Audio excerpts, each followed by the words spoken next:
right. Well, happy Friday. And if you're watching the video, you probably see me smiling. And the reason I'm smiling, so first of all, welcome back to another future focused weekly update where my goal is to keep you at the 10 steps ahead of the intersection of business technology and human experience.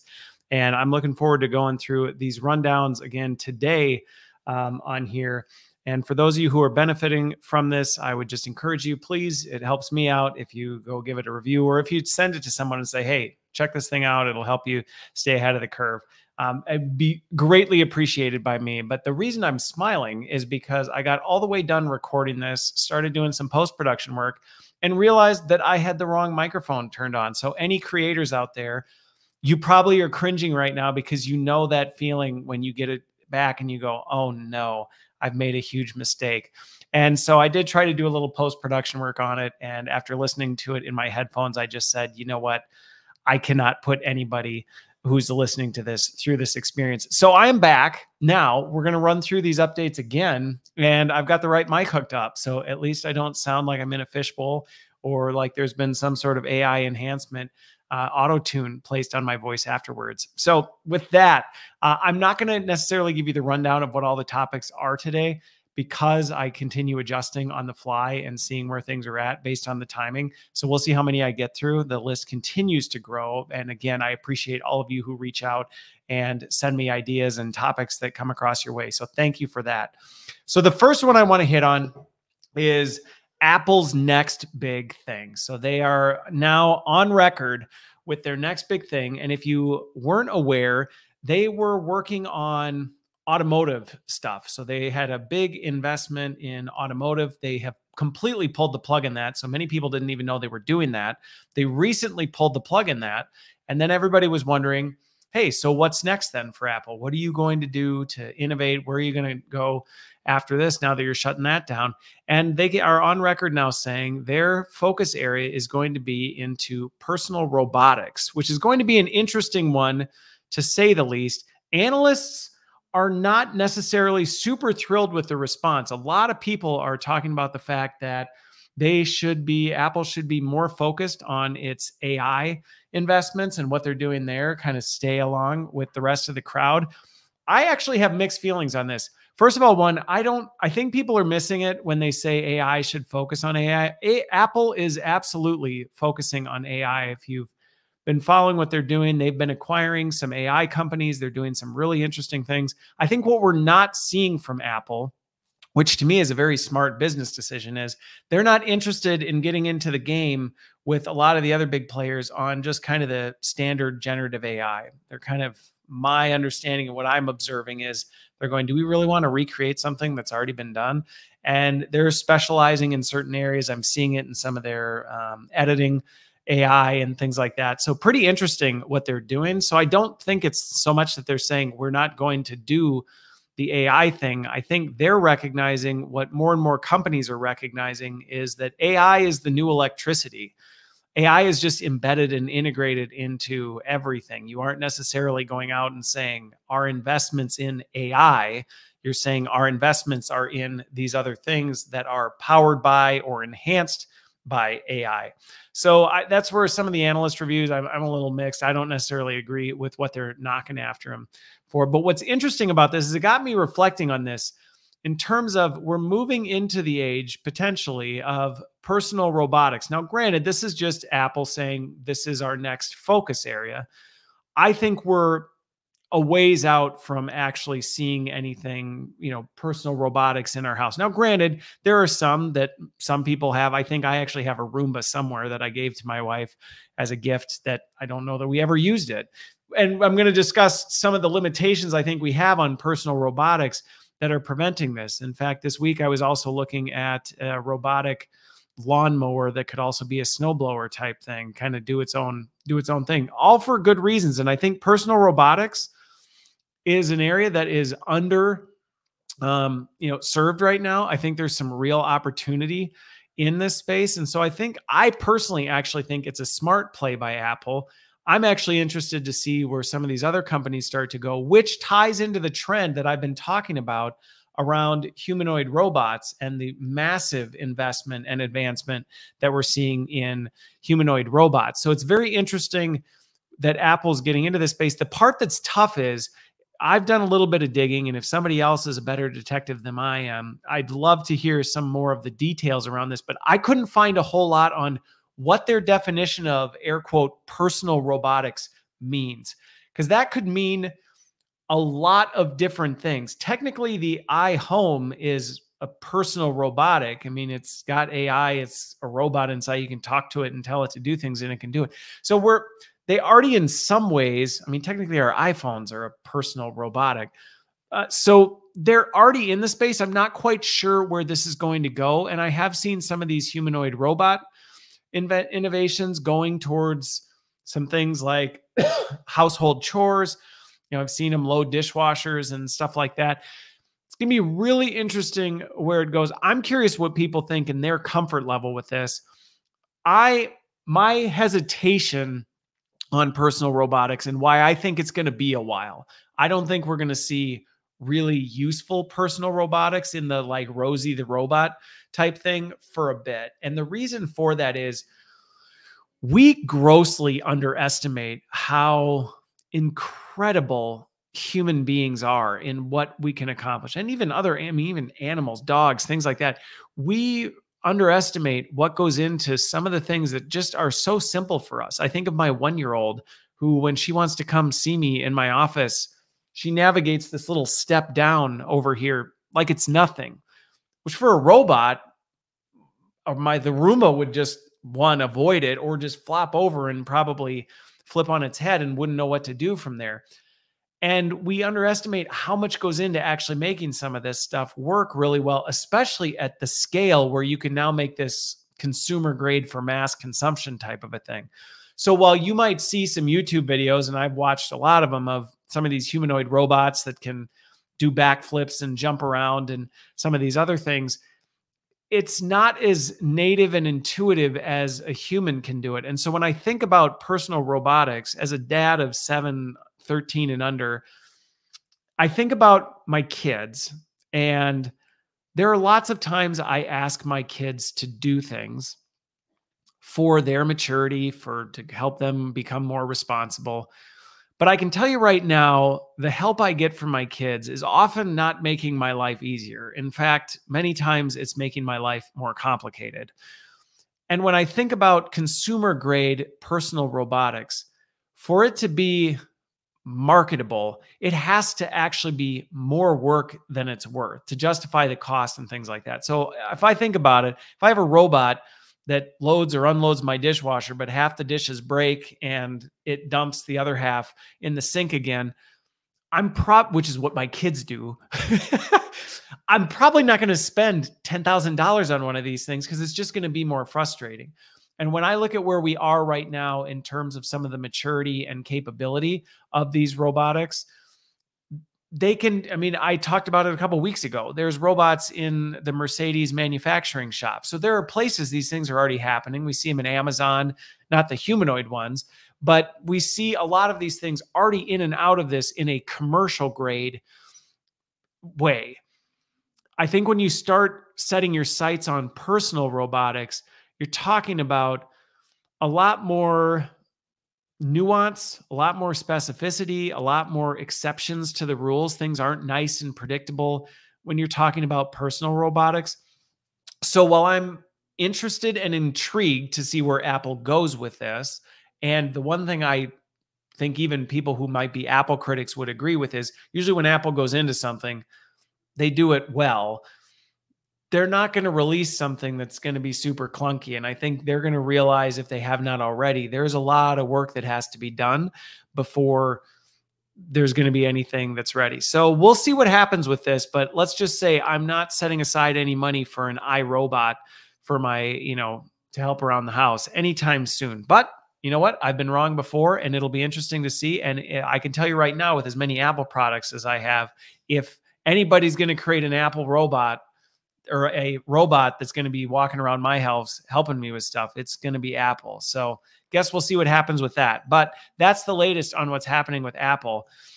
The other one, step 2, is on the top skill of the future. So if this was clickbait for you to get you in to say, hey, what is the top skill of the future? If you are a professional, what is the skill that you should be focused on? Now, Autodesk is the company that did what I would call a very sizable survey. They surveyed over 2,000 people in a very, very, very broad spectrum of industries. It went from architecture to engineering to construction, manufacturing, design, graphic design, film, gaming. I mean, they were all over the map on this, which I like reports like this because it's very easy to see some of these clickbait reports that say, here's the top skill for professionals. Then you look into it and it's like, well, this one segment of this one industry says this. So this was a very broad spectrum, which I think gives some additional credibility to where it came up. I don't think it will. There were things about it that surprised me, and then nothing really surprised me about it, but I think it was encouraging. The part that was not surprising is the fact, here we go, drum roll. I'm not even going to pretend to be do a drum roll here. But the top skill for professionals based on this report is your ability to work with artificial intelligence. Hey, like, let's see, maybe I can do this. I mean, did you have this kind of reaction if you're not watching it? You know, like, did this come as a big surprise? Are you shocked? I don't think many people are going to go, wow, the ability to work with AI is a top skill. But I think this is another validation point for folks who may still be earlier in this adoption curve going, is this really the new electricity? Is this really the new, industrial manufacturing process? And I think this further validates that, yeah, it is, because when you start looking across this broad segment of industries, this broad segment of jobs, and you have all of them consistently saying, yes, it's important for us to do this. It's important for us to grow this skill. We need to do these things. But we all recognize that in our top skills is our ability to work with AI. And I think one of the things that's really interesting about this, similar to what I was saying with the Apple Robotics, is the fact that AI isn't so much a thing that everybody needs to focus on, like, okay, now I need to go do the AI thing, so much as I would encourage every professional out there to be saying, what is it that I do? Where does AI play a role in that? And how can I start experimenting with some of this to figure out where it makes sense and where it doesn't? Because the reality is, regardless of what the press and the headlines say, AI is not great at a lot of different things. And it will, similar to the personal robotics, make more work for you than it solves. But you won't know until you try. And I think what this report really confirms is it is something we all need to be experimenting with and exploring if we want to stay relevant and stay ahead of the curve. And so for anybody who listens or watches this and thinks, that whole AI thing, I'm not going to get involved, or I'm just going to wait for a while, I think it's a foolish mistake to just kind of stick your head in the sand and think, I'll just wait or hope it doesn't hit me. It's going to hit you regardless of where you are. I mean, one of the industries in there I dug into is construction. So you think construction, I think a lot of people will be like, construction, what's AI going to do with construction? I used to, for those of you who don't know, I used to build golf courses in my college years. And there's a lot of things as I think back on those times where I go, yep, AI could have helped with this. We could have used it for this. It would have helped streamline these processes. And it could have done this work for us. There's a lot of things in there that I think artificial intelligence plays a role. So for those of you who are thinking, where can I invest time and energy in developing myself that's going to last longer than Christopher's next weekly update? Your ability to work with AI is a really good investment strategy in terms of your personal development. And so I would encourage people around the board, regardless of the industry you're in, regardless of the work you do, to be experimenting with it, because it has the opportunity to positively impact all that you're doing. But you won't know until you experiment, and you're in a much better position if you're the one doing the experimenting and making those decisions, rather than waiting for someone else to make those decisions for you based off assumptions or whatever limited information they have or lack of expertise they have. Because we've all been part of that, where somebody in your organization is making a decision about something that you're supposed to do, And it turns out that, hey, that decision actually didn't go so well for you. So I would just encourage people to actually get out there and experiment with this. I think something else that was really encouraging about the data in this report, as I started looking into some of the things with it, was the fact that even as I looked at all of the different categories of things where people were looking at AI as enhancing this, or we're using it for this, even across the board, one of the things that was really encouraging, everyone, and this reigns true, everyone who was looking at how AI is improving things recognized that it works well alongside other people. Now, I think that reality, the reality that AI works alongside people really well, is starting to become mainstream adopted, is really encouraging, because you see no shortage of headlines that are saying, and even last week's update was this announcement from Larry, one of the board members of OpenAI, saying AI will eliminate all human labor. And this report conflicts with that, saying actually AI is working really well. And where we're actually seeing the most value from AI is where we're hooking AI up with people and actually then using the two together to solve problems. Now, consistently, time and time again, when I've looked at the data on this, people plus AI always deliver a better result than any single one of them, independent of the other. And so I think this report really highlighted two things that should both encourage and challenge us as professionals as we're looking to stay relevant and also stay ahead of the curve, because this thing is moving fast and there's just no denying that as a reality. So really interesting report. Again, it's Autodesk if you want to actually go check it out. If I remember, I'll try and link the actual thing in the description. But if I don't, you can just look it up. All right. The next one, pop some popcorn. If you have not pre-ordered your tickets, here's an exciting development for you. And I'm saying that with about as much sarcasm as I can and energy as I can, having been recording this now the second time through. No, but in all seriousness, I saw this the other day and I wasn't sure whether to laugh or cry. I watched this. So what is it, you say, Christopher? TCL, which if you're not familiar, they're an electronics manufacturer. I've got a bunch of their TVs in my house. TCL has announced it is coming out with the first ever fully AI generated rom-com, romantic comedy. It is called The Next Stop Paris. Just Next Stop Paris. Sorry. So first of all, let's not knock on rom-coms. I don't even want to go there, because you know what? There's some good rom-coms that I've watched and I would watch again. So it's not the worst genre to target, and they get some attention. So I can understand picking that. Here's some of the challenges I have with this thing. You can see the trailer, and I would highly, highly encourage anybody who watches or listens to this, go out and watch the trailer. Let me know what you think. Comment, send me a message, whatever. Let me know what you think when you watch this. Maybe pause here, then go watch it, then comment, then listen what I have to say on it. Although you probably can tell by my sarcasm where I'm going with this. Now, there are some just very practical issues I have with the way this is being kind of positioned. First of all, one, I don't like clickbait headlines. I don't think it's helpful for society when we put things out there that say these inflammatory or just kind of exaggerated statements. And granted, well, no, it is exaggerated as we get into this. So I don't like that, because I think it's a marketing play. I get why people do it. I just don't think it's beneficial. But some of my issues with this are, first of all, it's not even an accurate representation. So they're saying this fully AI generated rom-com. Well, or movie. First of all, I don't know that I would call it a movie. Now, granted, there may be some short film folks, and I know some in my circles who would say, hey, a movie doesn't have to be an hour and a half, 2 hours long. And that's fair. But this is not a full-length movie. It's probably more like a TV episode. Okay, so short film at best. So it's a short film. So not necessarily accurate represented there.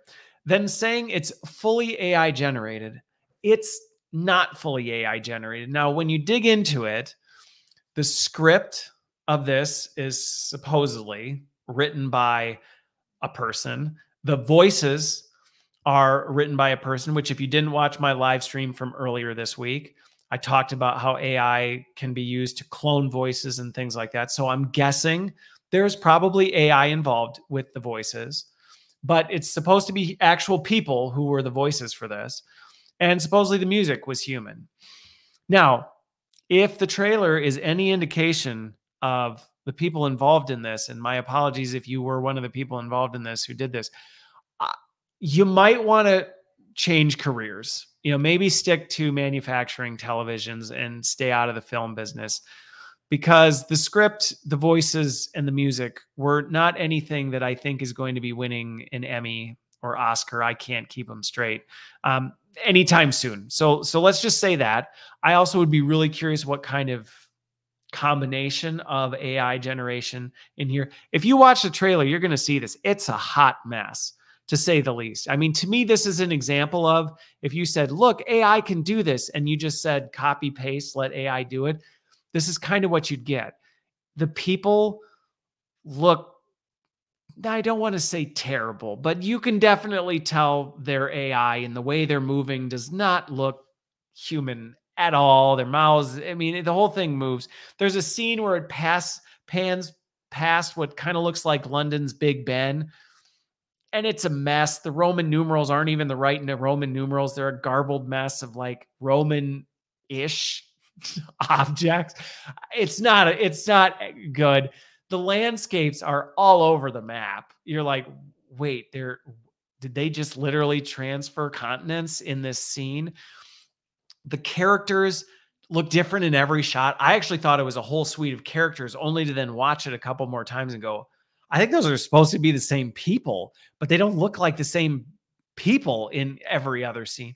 So the company stands behind it and says, this is a first and going to be a marketing differentiator. They are holding high this. I guess the wisdom that I take from this, that I would encourage others to take from this, first of all, on that last comment of it's a first and it's a marketing differentiator. Just because you're the first to doing something doesn't mean it's a competitive advantage. And so for anybody, whether it's AI, tech related, or whatever, if you're going to do something and you're just doing it to say you were the first one to do it, I would caution you to maybe, I don't know, pressure test it with a few audiences before you really go all in on this type of a thing. But I think the bigger piece with this is, I think we can find this to be an encouragement. And this is why I put it after the top skill of the future, that it's pretty clear that this is a majority done by AI, not people. And that even if there are people heavily involved in this, there's a big difference between people involved in something who are masterfully skilled at their craft and then using AI to help them get better, and either taking amateurs who go, AI is a superpower, so I can make a Oscar-winning film. You can't.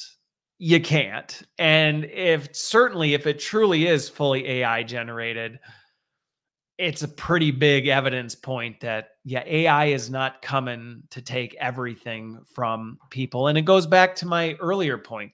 We grossly underestimate how wonderful and talented and just magnificent human beings are. And this dumpster fire of a movie trailer, is an example. Now, granted, I know there are plenty of human-made movies out there that are absolute dumpster fires and trailers, but I think that just goes to the complexity of, if even people trying their best to make great movies can make still really crappy movies when compared to a magnificent artist who does it, then think what happens when we just recklessly throw AI at something and think it's going to solve something. So maybe watch the trailer. You'll definitely get a good laugh.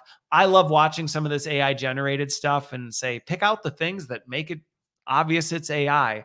So it's a pretty short trailer. So definitely check it out. Again, the movie is Next Stop Paris.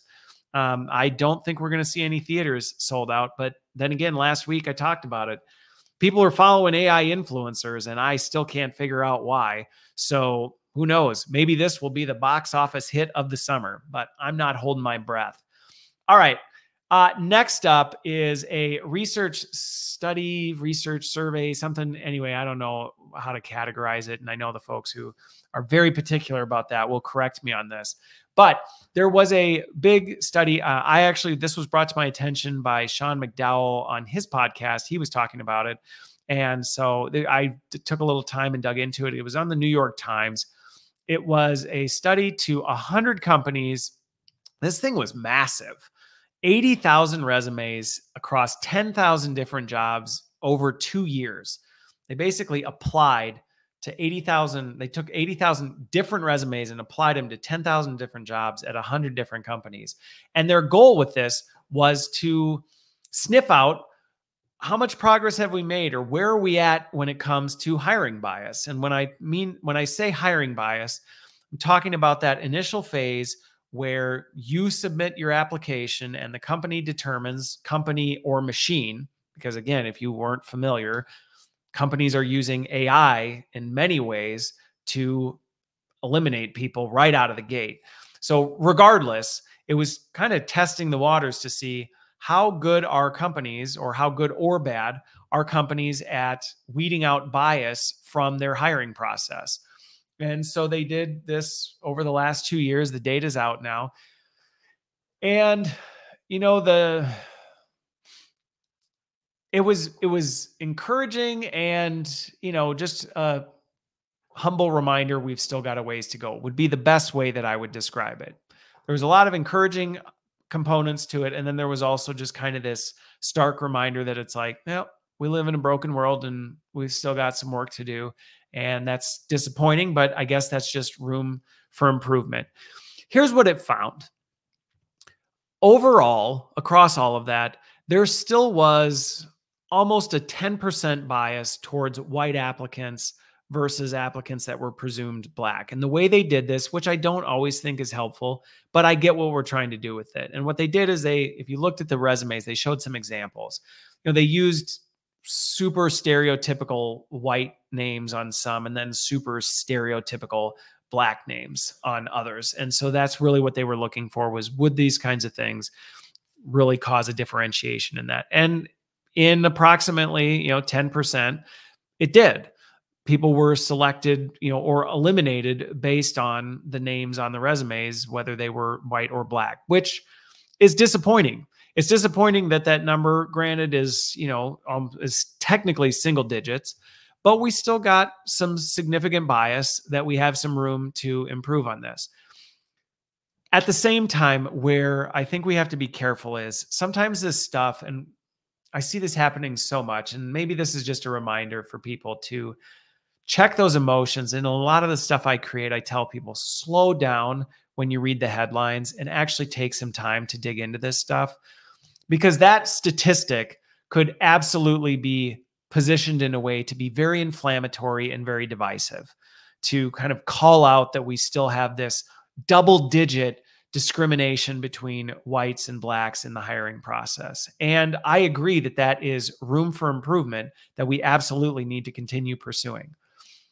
At the same time, being inflammatory and intense about these things tends to drive the other side further away, and it prevents us from actually having a dialogue about it. And I think there's some encouraging things in this data. If you were to look at these numbers 10, 20 years ago, they would not have been creeping into the single-digit territory. They were significantly higher than that. And I think that's a real testament to the positive progress we've made in some of this space. If you actually dig further into the data and kind of bifurcate it out even further, you'll see that 1/5, 20% of the companies were actually responsible for half of that 10%.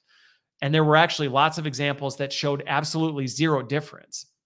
And so I think we can be encouraged by that to say, hey, 30 years ago, it probably would have felt hopeless to say, can we make a dent in this? If you were in the 1960s, this would have felt like an impossible feat. And so I think we absolutely should celebrate the fact that we are making positive progress towards this, while holding in tension the fact that 10% is still too high. And we should be continuing to say, how can we continue to eliminate that, to make things more equitable for folks? Now, I think another encouraging point that came out of this was that it actually statistically showed that there was almost no difference between men and women, and actually almost no difference for folks in the LGBTQ community. So there was not notable discrimination. Now, to be clear, I don't need any angry emails or messages that, Christopher, you think that doesn't happen. That is not what I'm saying. I know firsthand and have been involved with these things. I don't want to diminish the fact that I know that there still are gender biases and biases towards people in the LGBTQ community. What I think we can be encouraged by in this, though, is that in these large organizations that were surveyed, real progress has been made. And we should celebrate that and say, now, how do we continue that momentum into smaller and medium-sized businesses? How do we talk to those organizations that didn't have bias show up in their stuff and learn from them? What practices have you implemented? What kinds of things have you done to reduce that? Because these companies, I can tell you right now, from some of the research in the past, they would have been on a much bigger list than what this one was. And so I think we can celebrate that, but also engage in conversation, say, how are you doing that? Because you're doing a lot of hiring. You're doing a lot of, you got a lot of scale you got to do. You can't sit and personally go through all of these things. How are you doing that effectively in a world where sometimes it's just so much easier to just move fast and not think about the long-term implications on this? And so this research, I think, is a bright spot that should encourage us to continue to do more, while at the same time recognizing the progress that we've made and figuring out how do we now continue to do this? Because the reality is, some of this hiring bias stuff, it's only going to potentially become worse if we're not careful with it as AI takes on a more and more dominant role. Because some of the things that did come out in that research were, there were definitely certain industries that, still had stronger biases towards this. And sometimes, and this may not be a popular message, sometimes I think that's okay. We might say, well, like based on the work for this or based on these kinds of things, it makes sense that we would lean more towards, men versus women type of thing. I think color doesn't, I don't think that makes sense. But I think there are certain situations where we need to critically analyze this stuff instead of approaching things through a purely, hey, everything should always be equal for everybody. It's like, well, that's just not the way the world works. There are just certain things where it does make sense, and I think the message I would put out there to job seekers who may be frustrated by some of the numbers that are still there. And I can relate to this on a personal note, which you may say, Christopher, you're a white dude. Like, what do you have to say on this? What I will say is I am very focusing on my family, and that has put certain constraints on my life where there are certain things that I just can't do. So you see me in this chair a lot. You don't see me doing live streams from other parts of the country or around the world. And it's because I'm home.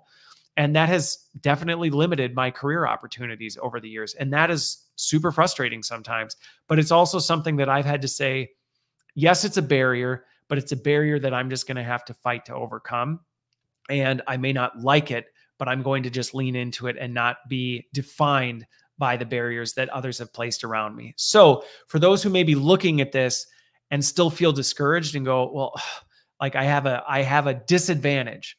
You know what? You still do.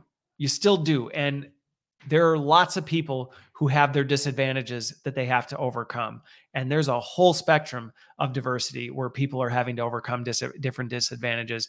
And sometimes the hard reality is you have to accept those disadvantages and say, now, how am I going to beat it? And how am I going to overcome that? And I have experienced that firsthand. I was told many, many times, you will never achieve your career success so long as you're prioritizing your family, so long as you're setting these expectations of, not traveling as much as maybe other professionals would, or not being willing to relocate or go into an office type of a thing. And I think those are really important realities that I would love it if we could completely eliminate them. But in a state where they are still here, they're realities that we have to live with. All right. So hopefully I balance that with both sensitivity, because I do recognize it and it does frustrate me to still see that. But I hope that it can also be an encouragement for the progress that we've made. All right. Last one, and then I will wrap it up. What's crazy is my timing is like almost perfect still. All right. You may have, if you've listened to any of these, I've talked a little bit about transhumanism and some of the stuff. Now, usually when I've been talking about it, I've been talking about it through an AI lens of like, superseding our consciousness or augmenting our heads with Gen AI models and some of the crazy stuff people are trying to do. Go listen to my other episodes if you want to know where I sit on that, but I'll give you a hint. I'm very skeptical and concerned about some of the steps we're making. But this transhumanism move, I actually think is pretty awesome. So I don't know if it's DNSYS or DNSYS. I'm not sure which one it is, but they are launching on Kickstarter. It might have already launched this week. This popped up in my feed and I was like, I want one of these. They've got the XI, and it is an all-terrain exoskeleton. It is under $1,000. It only weighs 3.5 pounds. And this thing can counterbalance up to 83 pounds. So if you got an 83-pound pack on your back, it's going to be like you're walking with nothing on you. Now, granted, it's not only if you're just carrying a pack. Imagine if you're just wearing that, going on a hike, and you just don't have the pack. The reduction on the stress on your knees and, being able to have so much more endurance. I mean, the range on this thing is 15 to 18 miles. So, I mean, you can really do some serious hiking. So if you've been avoiding climbing Everest, this may open that back up. Maybe not really, but maybe some other things might open back up with this thing. And if you see it, it's actually sleek.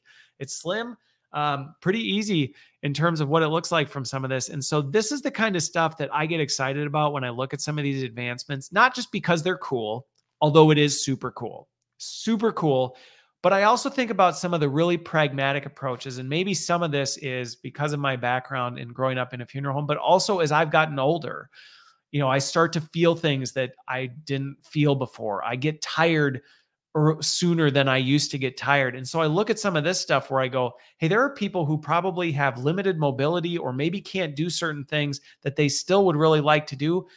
We maybe can't completely reverse it, but we can slow it down with simple things that don't permanently change our bodies or don't permanently start messing with our neurology and other things like that. And something like this that you can throw in a backpack, 3.5 pounds, and slip it on and go on a hike. Now, one of the funny parts about this is this reminds me a little bit of when electric bikes came out, and they took a lot of heat because everybody was saying, oh, now people are just getting lazy. They don't even want to ride a bike anymore.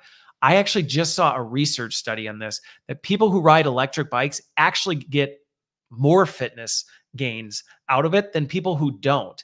And what they're actually finding is when people have this assistance, they actually push themselves harder and they do more than they did because, kind of like AI, it's augmenting their ability, which actually pushes them to go further than they would have in the past. And so something like this, to me, I get really excited about this because there may be people who are like, I just can't, and you can run up to 16.7 miles an hour with this thing. So it'll boost you pretty good. So somebody who maybe has avoided running, who used to love running, who just can't because their body can't take it anymore, this could be something that might help. Like I said, somebody who maybe loved going out into the mountains, or a grandparent that is maybe getting a little bit older and can't do what they used to do, maybe gets tired a little earlier, something like this.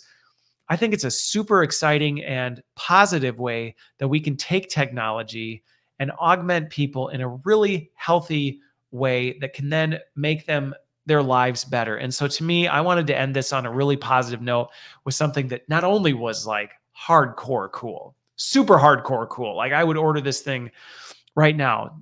DNSYS, sorry if I'm mispronouncing it. You want to sponsor somebody to walk around on a video for a little bit, you send me one of these. I'll jump around my driveway and flip my camera around, show people what it's like. But pretty cool. So not only is it cool though, I think these are the kinds of innovations and advancements that when I see this kind of stuff, I go, good for us. This is the kind of enhancement to human experience that I think is extremely productive. We aren't necessarily looking at some of the existential risks that we are potentially dragging on when we go into some of these spaces. This was one that got me both excited. And again, I think it's realistic for certain people. It's again, consumer grade in terms of what it can do. So exciting advancement. Definitely encourage you to check that out. And if somebody ends up buying one or, has tried something similar to this, I'd love to hear from folks, how it is and how it works. But again, a super positive, encouraging way to end things. And I hope you have a wonderful rest of your Friday and a wonderful weekend. We will see you on the other side.